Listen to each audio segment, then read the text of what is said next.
How do you do, ladies and gentlemen? What's the real truth about Citizen Kane? It'll probably turn out to be a very simple thing.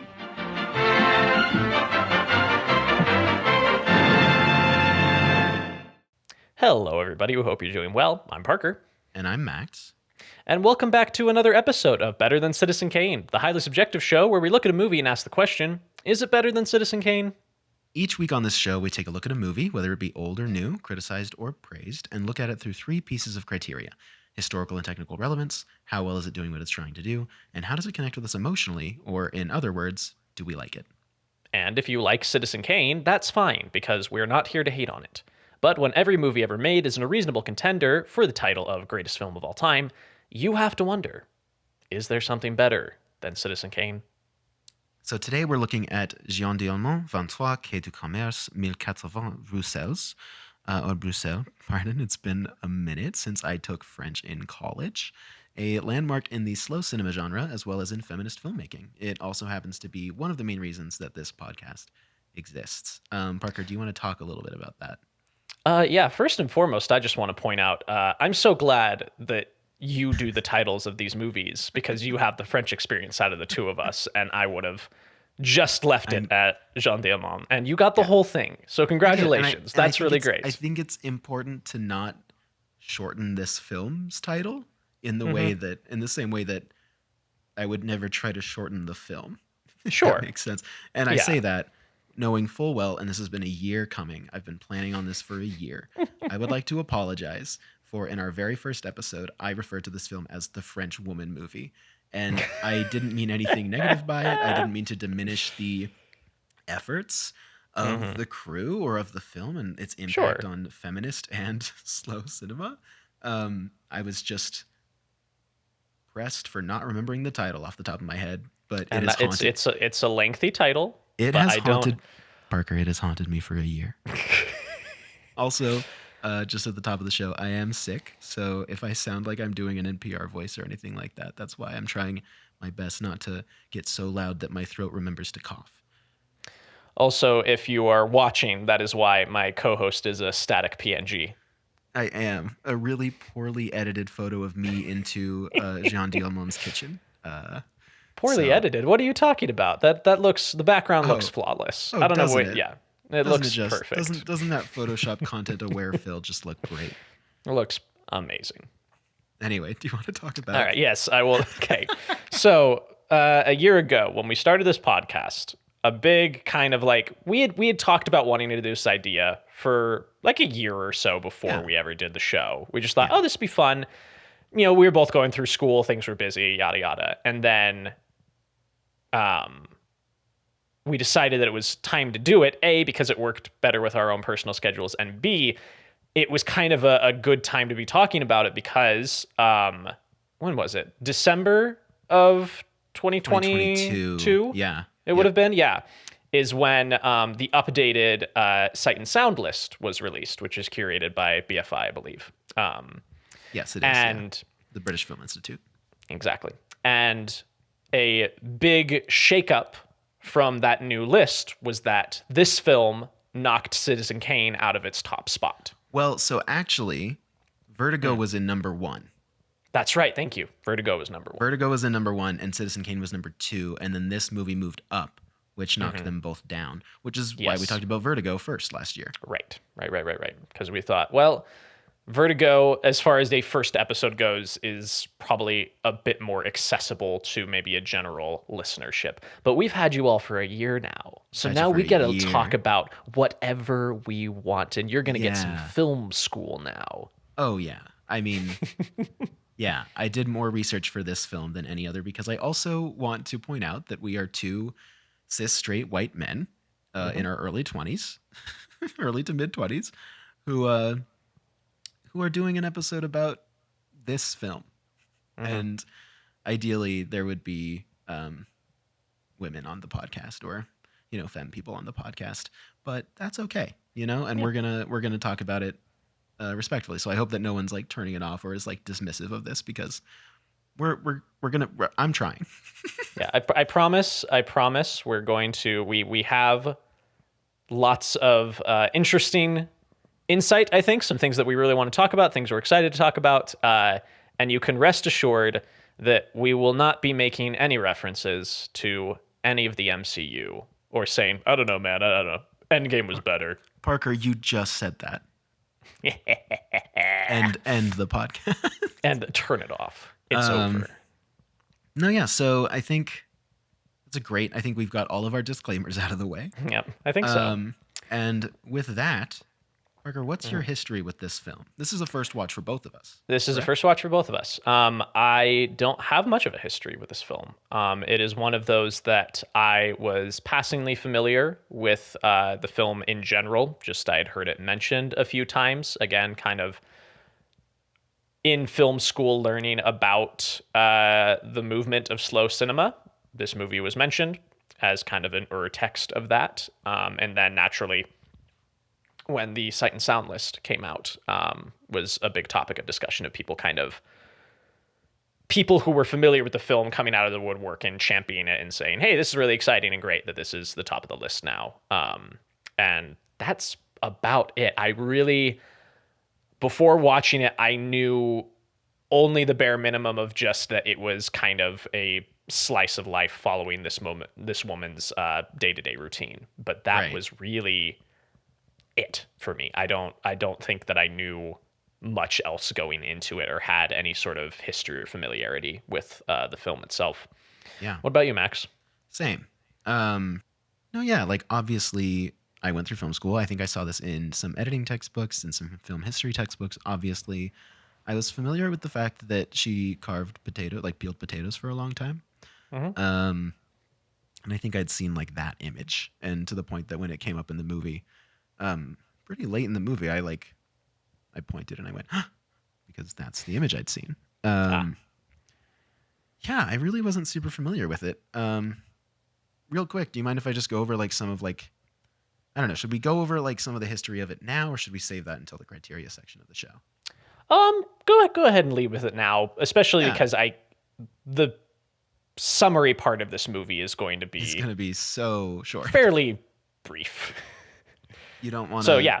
You don't want to talk about like the potato dropping, which is a very... Seismic. Yeah, I mean, and we... It sounds like we're making fun of it. We're not. We're not. But, like, we're not. It's just... But if you listen to the show, you know that typically we break down beat by beat everything that happens. Yeah. And that is like one of the few kind of beats in this movie that is like visually right. Like very specifically a difference and a notice, like something you notice. In a 3.5 hour runtime, the shift to the status quo can kind of be counted on a hand. Yes. It's just the way this movie is structured. Yeah. Isn't a bad thing. It just makes our summary section, it's going to be short. Yeah. It's going to be brief. So yes, I would love to lead out with some of this history. Yeah. So in 1975, Chantal Akerman was only 25 years old when she shot this, and it was only her second feature film. God. I do think that's an interesting point to bring up in relation to Citizen Kane, because people famously talk about Orson Welles being 25, his first feature film when he made Citizen Kane. And similarly, like it's just a similar situation, right? Yeah. And so anyway, dunk on him, Ackerman. Yeah. Yeah. Yeah, so it was hailed as the first masterpiece of the feminine in the history of the cinema. And it made like large waves internationally. It was like mixed reception upon arrival, obviously.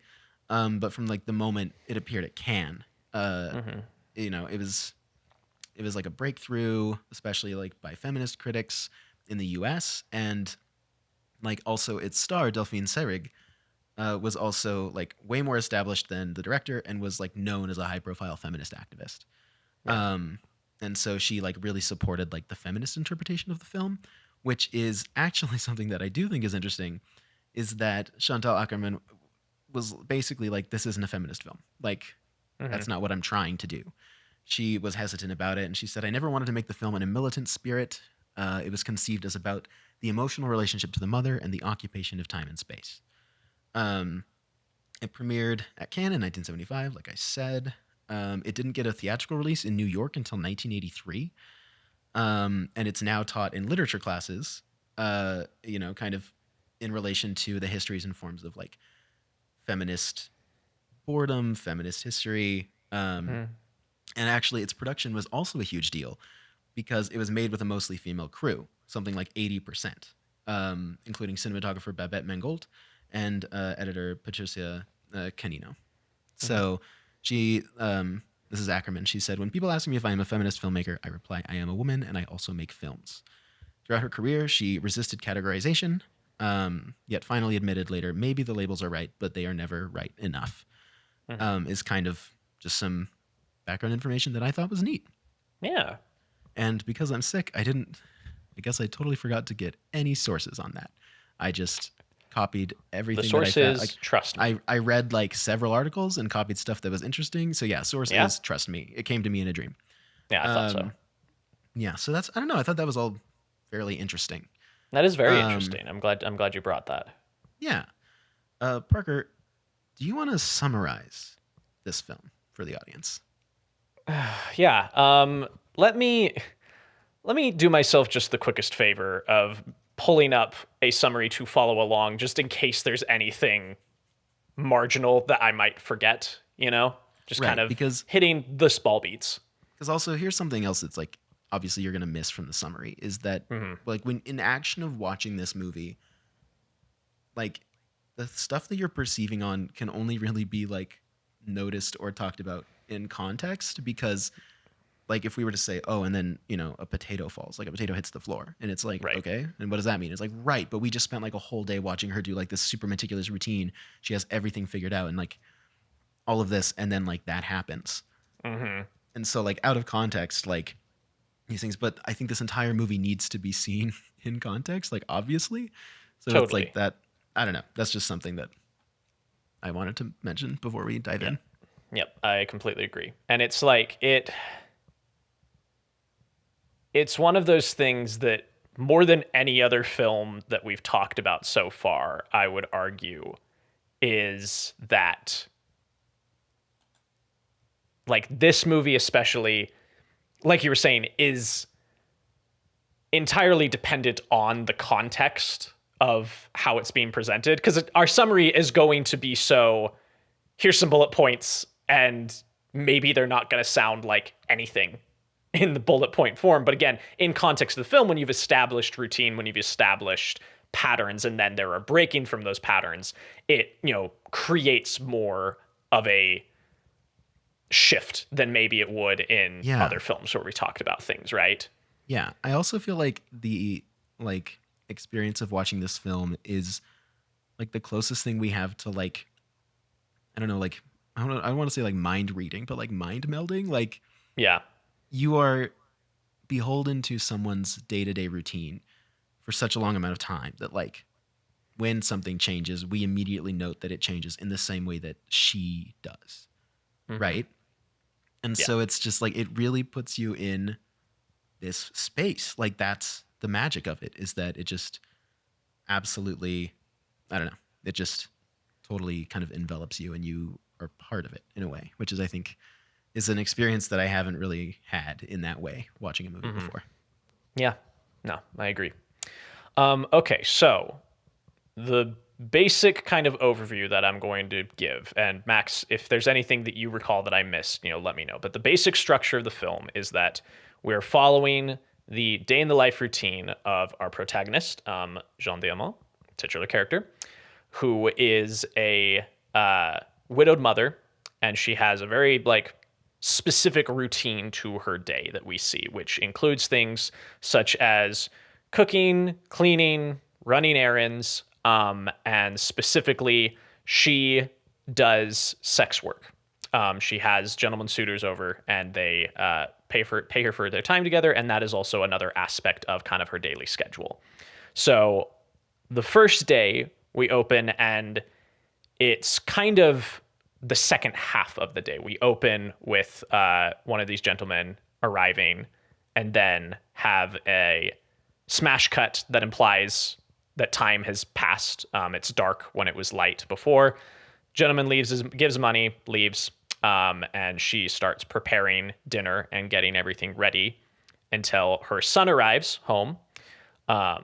and they have a meal together. And they have their meal, and then they have a routine for the evening of, she washes the dishes and put things away and says goodnight to her son. And they have a few, conversations within that. This first day specifically,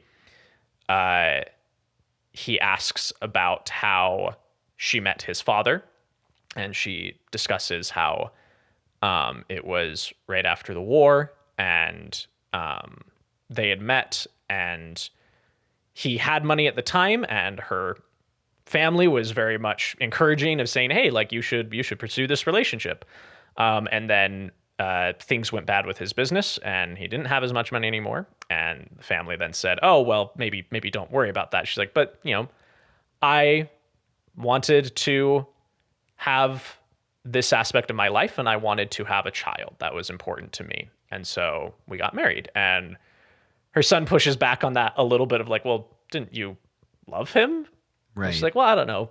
Does love really matter as much? And he's like, well, like, when you guys were intimate together, like, did you feel anything? And she's like, does it matter? And he's like, well, if I was a woman, I think I would like have to be in love with somebody if I was going to be physical with them. And she's like, well, you're not a woman. So thanks for sharing your insight. And that's like the first day is kind of the half of that day. And then the second day we follow from like morning till evening. We follow all the way through.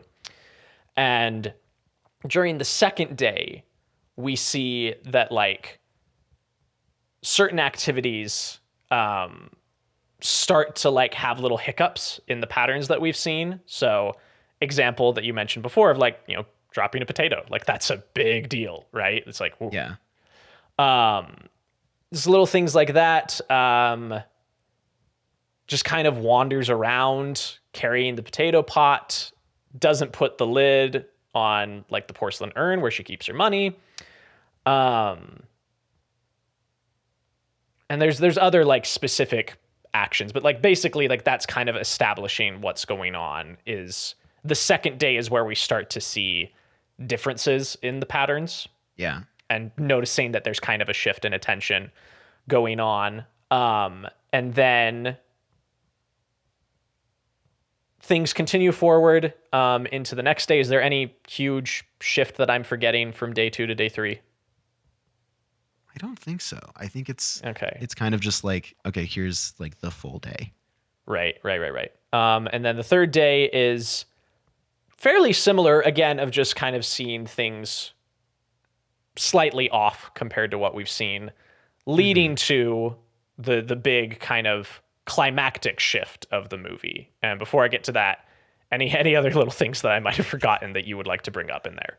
I mean, not really. I wish that I did. Yeah, I feel like I keep double checking with you because again, it's one of those things where it's a long movie where not a lot happens. And so gathering and like trying to parse back in my memory over like the 3.5 hours and be like, okay, is there any like big things that I missed in there? Right. Because even like me bringing up the conversation with the son, that conversation stood out to me because it's kind of the only conversation like that in the movie. You mentioned the like the neighbor conversation, correct?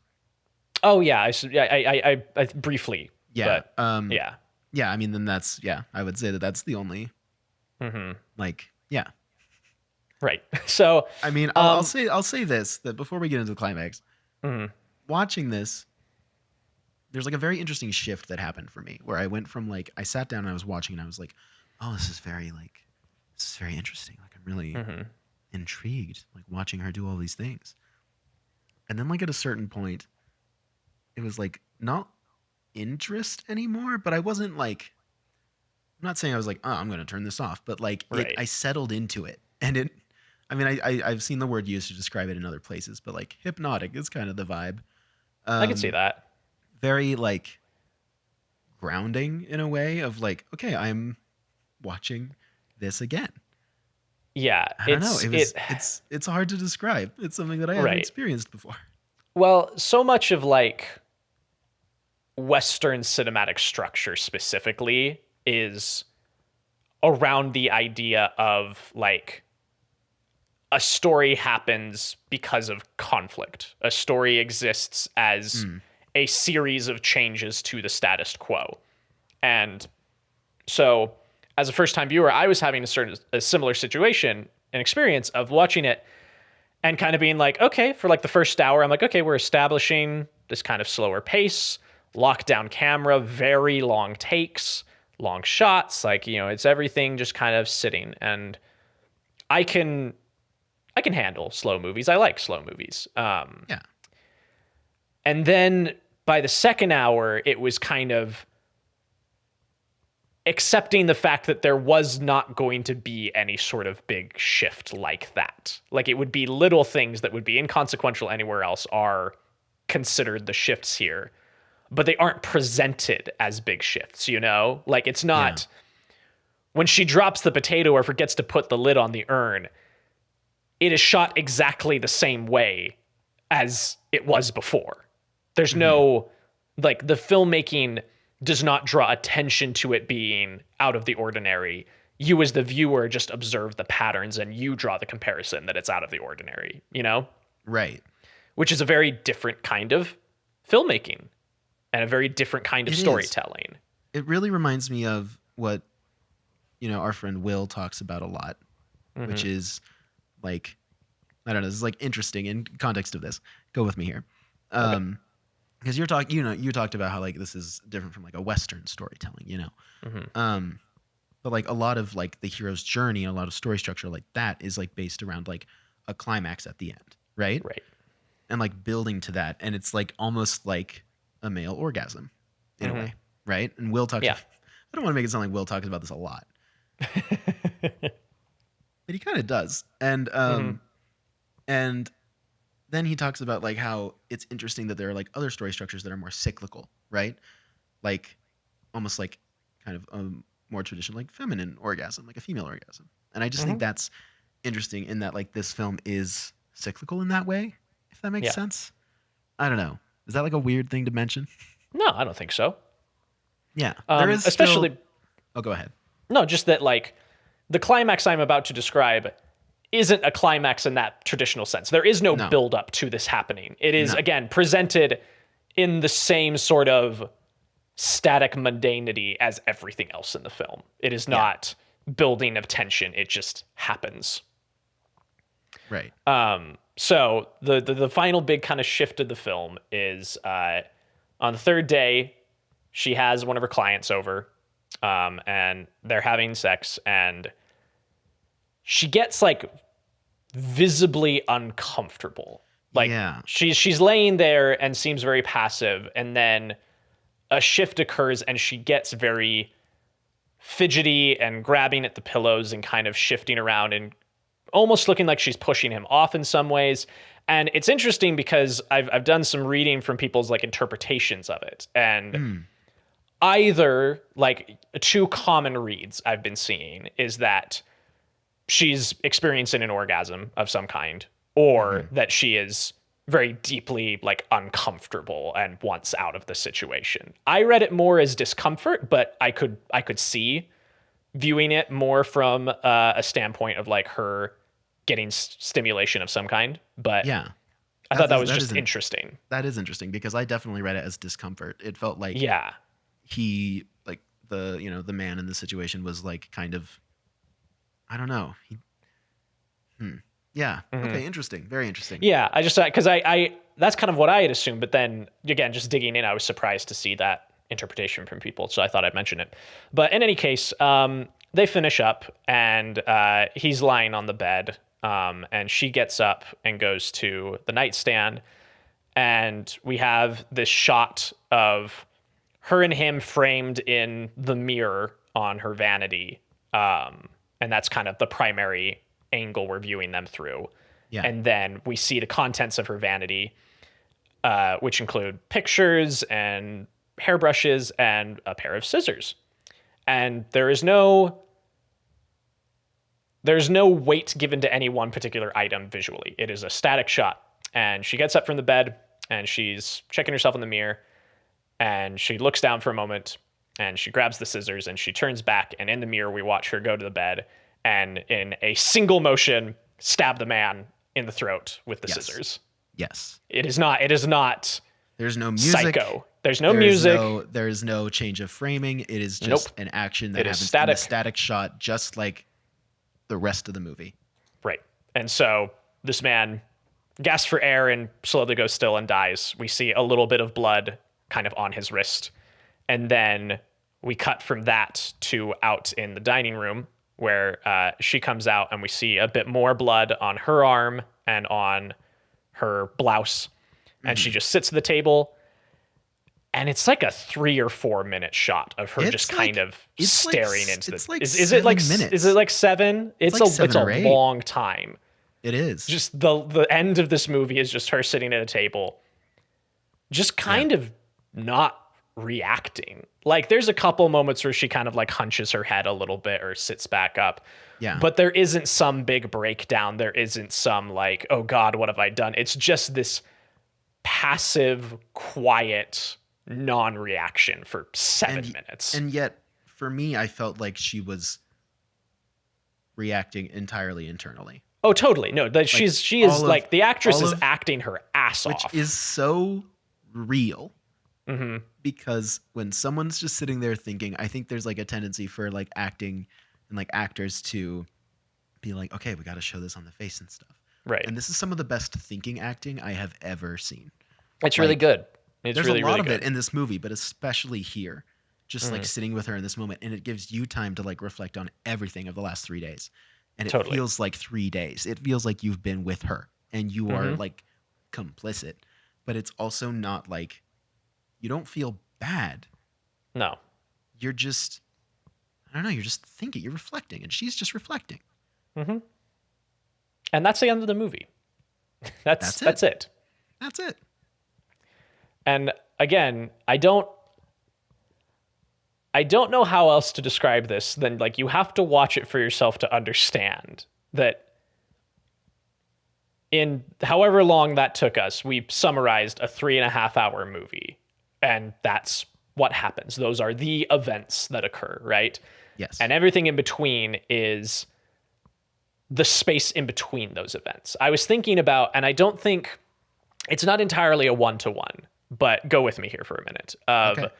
My favorite filmmaker is Hayao Miyazaki, and something he talks about quite a bit is the Japanese concept of ma, which is the space between things. You know, it's that there is a name for the actual physical space that exists between objects, and in storytelling, it's space in between those moments, right? So, a great example of that being the train scene from Spirited Away is a moment of ma. We are sitting with the characters. Nothing is happening plot-wise other than they are traveling from point A to point B, but nothing of import to the plot occurs during that entire sequence. It is just a pause in between the larger events, right? Mm-hmm.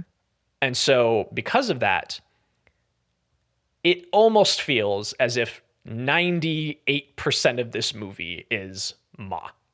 There are a handful of events that occur, and everything else is the space in between those events. And it is incredibly long and drawn out and intentional in how it is sitting in those moments and the space in between them. Yes. Which was just something I was thinking about while watching this. But I love that you brought that up. I feel like, I don't know, I hadn't made that connection yet, but I agree. Like, it's interesting to see a film that is entirely devoted to just those moments. Yeah. Like, that is the film. It also reminds me a lot of interesting. Like the modern, like last 10 years or so obsession with liminal spaces. Mm-hmm. I can see that. I don't know. I think that's like, and really, like, I don't know, like I feel like liminal spaces are typically just like, wow, a space that's typically bright is now dark. Ooh. Right. And like, it's like, wow, this was a picture taken on like a digital camera. Ooh, you know. Ooh. But I do think there is like a vibe. Like, it works for me. I know it doesn't work for everyone, but like, sure. I don't know. I almost feel like this is liminal in the sense that, like, I don't know, you exist there, and when you leave it, you feel like you were there, but you weren't. And so Like now, the next time I watch this, or if I see like an image of like the kitchen or the bathroom, I'm like, oh, I've been there. Like, I don't know. It's such like a lived in experience, obviously, which is like the point. But Yeah. yeah. But yeah, that's what happens in this movie. That's the summary. Great. Okay. I feel like there's nothing really else to say other than like the criteria, right? I think so. Yeah. I think that would be what makes the most sense. Yeah. So let's get into criteria then. Let's do it. So, Okay. I mean, we already talked about like the historical and like technical significance. I think this is a good contender against Citizen Kane. I think historically, yes. Culturally, I might question slightly. You know, again, not that this is the end all be all, but just generally speaking, comparing to the other films that we've looked at, we've also brought this up. So I think it feels fair to bring it up here. Are you bringing up The Simpsons? I'm bringing up The Simpsons. You know, it's wild how much that text is just like, I don't know, like the 20th century is written. It's a Rosetta Stone of what is in vogue at any given time. That's exactly it. That's the phrase I was looking for. Thank you, Parker. Yes, naturally. Okay, so The Simpsons. Yeah. So and okay, I'm going in real time. I'm going to check really quick. Oh, don't worry, I'm already checking. Okay, let's see. Let's see if The Simpsons They have to has have. ever Come covered on. this. Come on. I'm not seeing anything. What? I'm not seeing anything. Not even like an image of just Lisa at a counter or Marge? No. Like, come on. Okay. Let's be real. This feels like an easy one to do. This is an easy reference. Yeah. Wow, we should do a podcast called Pitches to the Simpsons of the Past.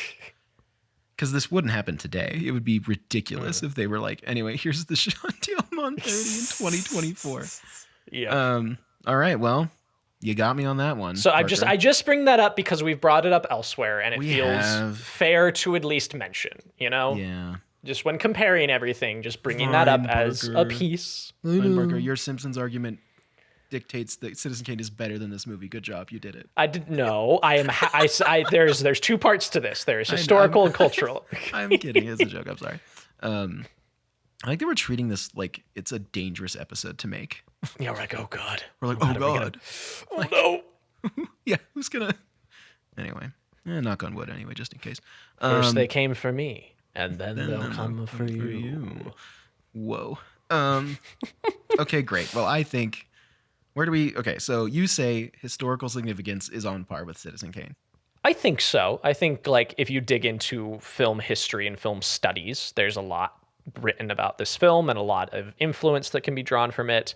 I think you can look at something like this and draw like a direct line to the work of somebody like Kelly Reichardt, who is all about like that very slow, methodical pacing. That's true. That's a great point.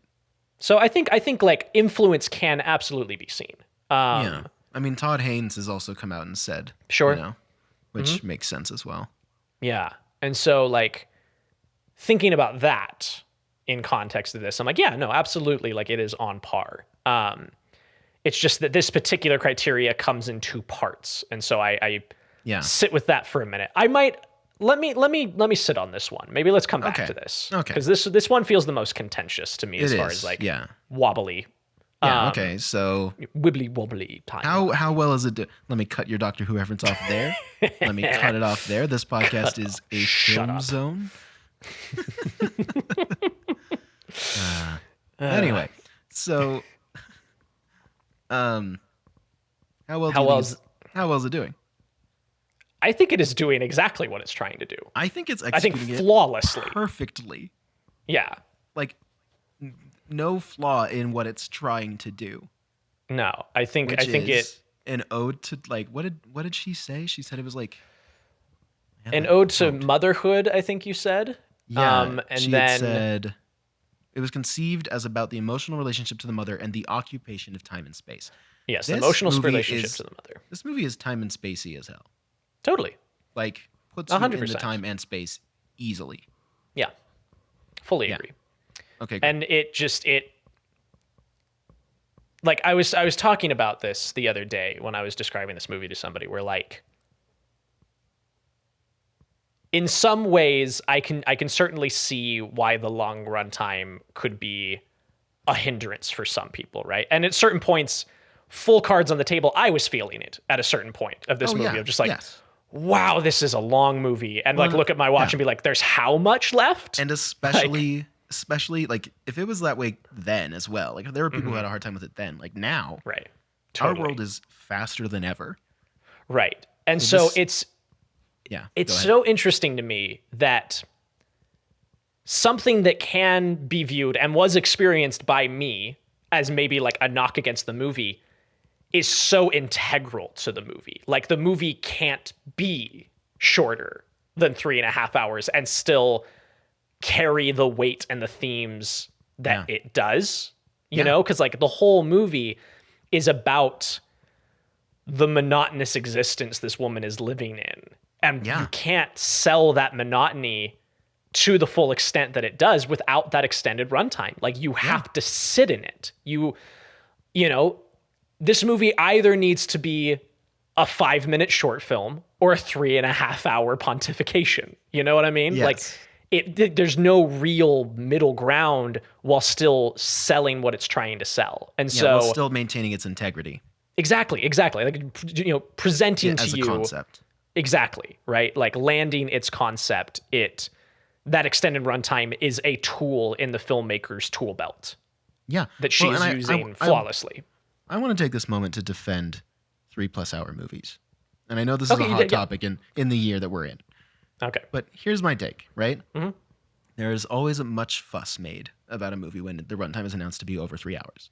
There's a lot of people out there in, you know, the mind sphere, which is whatever Twitter used to be, of like, no movie should ever be more than 3 hours long. And that's okay. Like, you can feel that way. I have close friends and loved ones who feel that way. But my take is that a good 3 hour movie or 3+ hour movie, this was my take, I should say. A good 3+ hour movie knows its runtime and, well, okay, I don't know why I made a qualifier. Literally, a 3+ hour movie knows its length and adjusts accordingly to the desired effect, right? There can be a 3 hour movie, like RRR, for example, a movie that we desperately want to talk about at some point. It's going to happen. It is a 3 hour movie that moves. Like, you are aware that it's 3 hours long, especially if you pause to go to the bathroom and then you go, what? But, like, it moves. It flies by. No complaints, really, right? Yeah. And you have something like Killers of the Flower Moon, which came out this year, where that is a movie that knows its length and is slow, and you feel that it is slow, but it's intentional. Totally. It is doing intentionally, and it fits the film, right? Whereas sometimes you have like a 3 hour movie where we go, this didn't need to be 3 hours. Like, this didn't need to be 2.5 hours. Like, you Could have been an email. It could have been a TikTok, okay? No. I was trying to think of what like the email equivalent to film is. Yeah, that's good. It's a good pull. Yeah. And so I feel like this movie like absolutely falls in the category of like, this is a movie that has to be the length that it is, and it knows that it is 3 hours. And it's not an ego thing. It isn't a pretentious thing. Yeah. It is literally, this is what we have to do for this film to work. And it 100% works in that capacity. I think it is perfect at what it is doing. And I do think it is a perfect film. And we could talk about that a little bit, because my review, my letterboxd review of this, I didn't put any stars because I'm dabbling with no stars, Parker. I'm breaking the news live. Coward. Huge, seismic. But really, I was just like, this film exists in like it is simultaneously so important, but it also exists in a bubble where it feels unfair to be like, like it's also hard to rate it, and we'll get into this, I think, with the next criteria. Yeah. Because it is fundamentally not a movie that I enjoy watching. And I think a lot of the time star ratings are a combination of technical praise and whether you enjoy it, right? Sure. And that's what I think I like about this show that we do, is that we can break it down into, this movie is doing what it's doing extremely well. It isn't for me. Yeah. Right? Anyway, I've been rambling for long enough, so I'm going to let you talk now. That's my defense of 3-hour movies. Yep, I fully agree. Follow me on Letterboxd. I will stake my claim as being fully on your side of the argument with 3-hour movies. I mean, Thank you. I made sure Lawrence of Arabia was in here this year. Like, I like long movies. I promise I do. And I liked this movie because, like, for being long. So I'm glad you brought that up. Anything else you want to say about how well it's doing what it's trying to do? I just think that if film is as a medium, if it was created to, like, capture life, and then it evolved into, okay, well, let's capture a different life. And then it evolved into, okay, well, let's capture an internal life. Let's capture, like, all of these different things. I think that this movie is, like, one of the purest, like, products. I hate the word product. The purest outcome of what the intention of filmmaking was, if that makes sense. Sure. Like, thinking about, like, this is almost a silent film. Thinking about, like, how film started. This, I don't know. And I don't really actually want to elaborate on that because I'm worried that I'll make it sound less pretty, or people will be like, what is he talking about? He is sick. And I go, yeah. And my opinions are sick too. That's what I say. Perfect. Anyway, that's my last thought on this. Your turn. Okay. All right. With where we're at with, like, how well are we connecting with it? I've been very intrigued to talk to you about this because we haven't talked about it on mic yet. Right. And we haven't talked about it off mic either. We haven't talked about it at all, really. And so I've been very, very curious to know how this one specifically was going to shape up. Because where I'm standing is that I think I can put so much of, like, the praise and adoration that I have for this movie in the previous category of that I think it is doing what it's trying to do flawlessly. Maybe better than anything we've watched so far. Like, I could maybe make an argument for that of, like, this thing is operating on a level of just, like, knowing exactly what it is and sticking to that and executing it perfectly for the goals that it has in mind, right? Yeah. So that's where I can lay a lot of my affection for the movie and praise for it. As far as how well I'm connecting with it, I don't know, because with my film brain on, with my master's degree hanging on the wall, I can look at this and be like, wow, this is such an interesting examination of, like, a female perspective and a feminist text and slow cinema and all of these things, right? And when I take that hat off and I'm just Parker, I'm just me as a person, this is not really the kind of movie I seek out on my own for my own enjoyment and my own viewing very often. Granted, again, one of my favorite filmmakers is Kelly Reichardt, which I mentioned earlier. And I like her movies quite a bit. And Kelly Reichardt, for me, has, like, the balance that I'm looking for of taking those elements of slow cinema, but sprinkling in just enough of, like, my personal tastes in storytelling and narrative structure and pacing that I can really vibe with it in a great way. Yeah. This feels just kind of outside of that for me. Okay. I don't know that outside of an academic space, I don't know that I'll ever watch this movie again. I think I will recommend it to people. Like, if people are very academically minded and film minded and are interested and intrigued, like, I would send them this and say, hey, check this out. I'd love to hear your thoughts on it. I do my weekly movie nights. I don't think this is ever making it in the lineup. You know what I mean? Sure. Yeah. And that's not a knock against the movie. Like, it really isn't. This is the most subjective out of our three criteria, right? Of, like, how do I connect with it? Parker, I feel like you're very much justifying your subjective opinion. I am. I'm scared, Max. I'm scared. And that's okay, but you don't have to. You're allowed to just say you thought a movie was kind of boring. And I did. Thank you. Thanks for the I tricked you. Oh no, he got Parker's me. A real He got asshole. me on mic. Parker's a real asshole. I don't think it was boring. Parker Rawlins, noted woman hater. No. Oh, it happened. That's not true. Not true. Let's clarify. That's not true. To clarify that. But it's just like, I think and this is a little mask off moment for all of you listeners. Who knows if this makes it into the podcast, but it's just, I think the defensiveness comes from just like, you and I dunk on and complain about like the worst kinds of cis white straight, film bro dudes bros. Yeah. who just, wouldn't, it's the kind of guys who watched Little Women. It's like, I don't know. I thought it was confusing. I couldn't follow the plot. I didn't understand the timelines. I didn't understand. Yeah. And it's just that shit like that drives me nuts. Yeah. And so like, I look at this, I'm like, okay, I promise I'm not one of those people. I just found the movie kind of boring subjectively is where I'm at with it. Okay. Because thanks. this is a genre of film.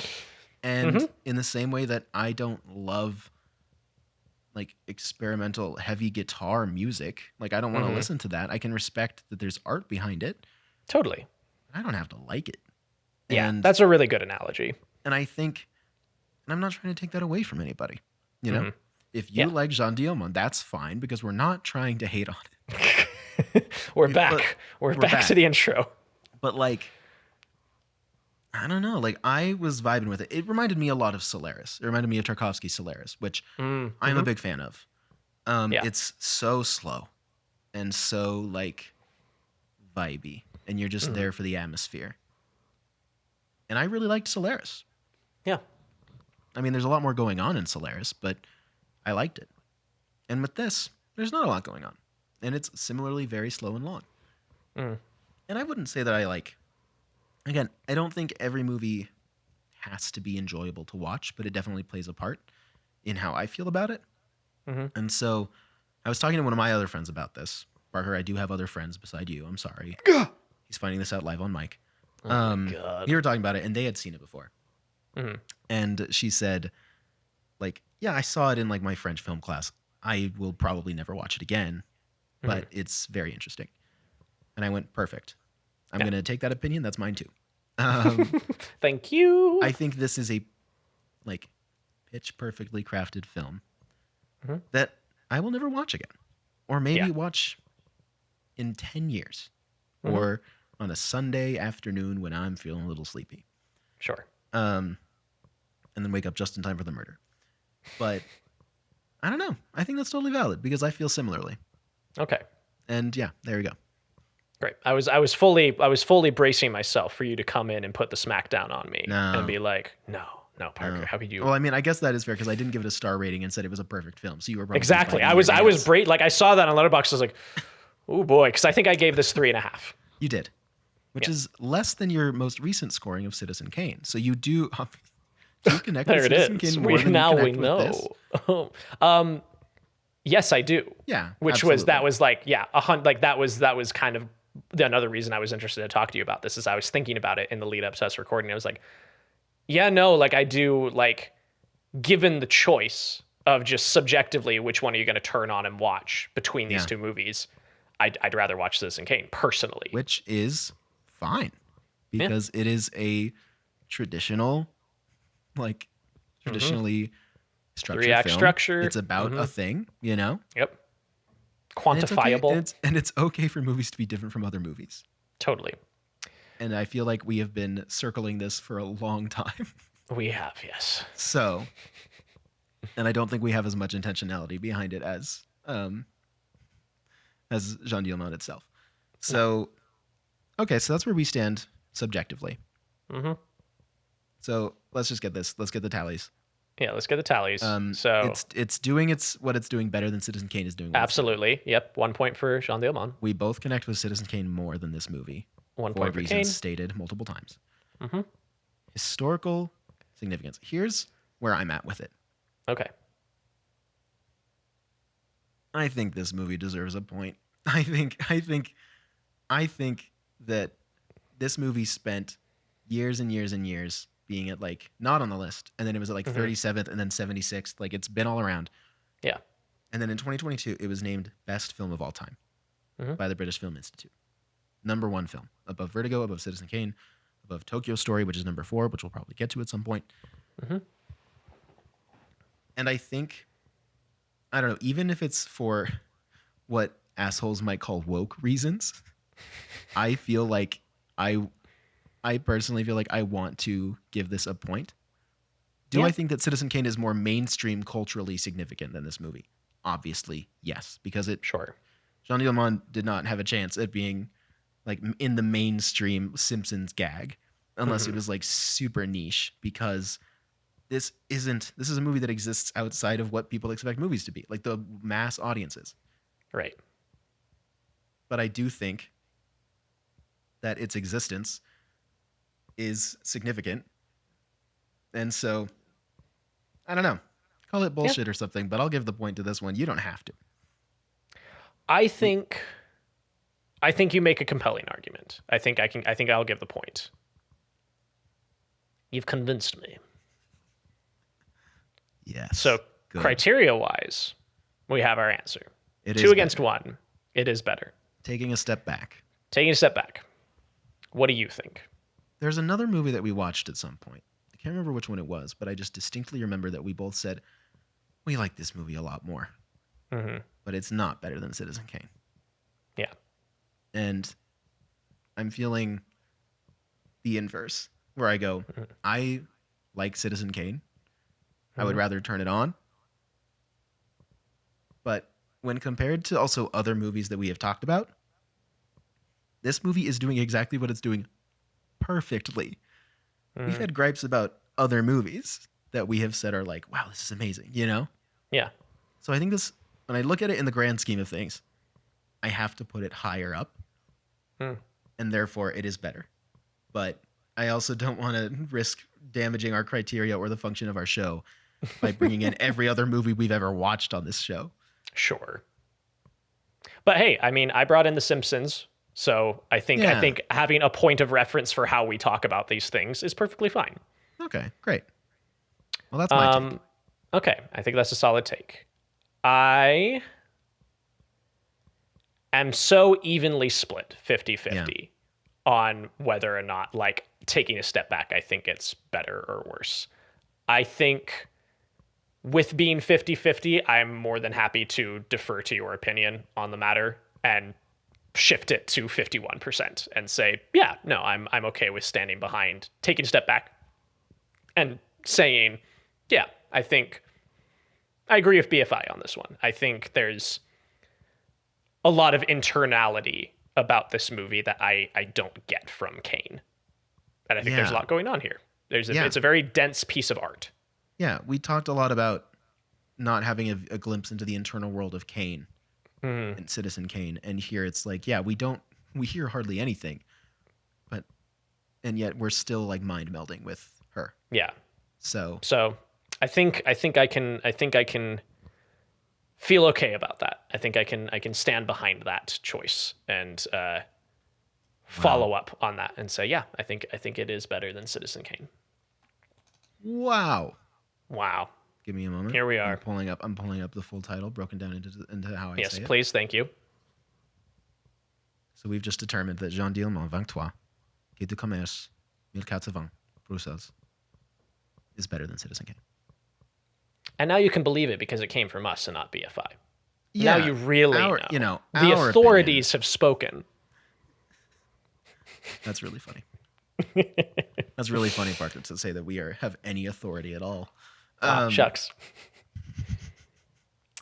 All right. I will say that in the director's poll of Sight and Sound, 2001 was named the best movie of all time.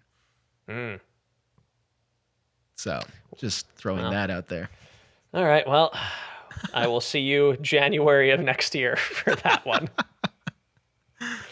Oh, man. Now we have to put that in the schedule. I know. Speaking of schedule, would you like to announce what our next film is? You're announcing what we're doing next week. You're taking it. It's your pick. It's your pick. I am. It's my pick, and I'm so excited about it. Next week, we will be taking a look at 1940's Fantasia, one of my favorite animated films, possibly just favorite films. It's in my top 20, I would say. I don't know if it's cracked a top 10, but I like it quite a bit, and I am very excited. Never seen it all the way through. Ooh. I think I saw bits in orchestra class, or maybe that was Fantasia 2000. Probably both. Both are good. I like, and we're going to talk about Fantasia 2000. Right. This time next year. Yep. We're no, it's No, it's relevant. Okay, yeah. All right, well, thanks, everybody. Thank you so much for listening. Thank you all. Yeah. And Go we will out catch you and- next time. Go out and have a routine, Yeah. Go be routine for a little while. Yeah. All Drop right, some thanks, everybody. potatoes. Drop a potato. Peel a potato. Make a dinner. Eat Yeah. soup at an incredibly slow pace that's so realistic that I go, wow. And then send us a clip of you doing that. Please do. All right. All right. Thanks everyone. everybody. Bye.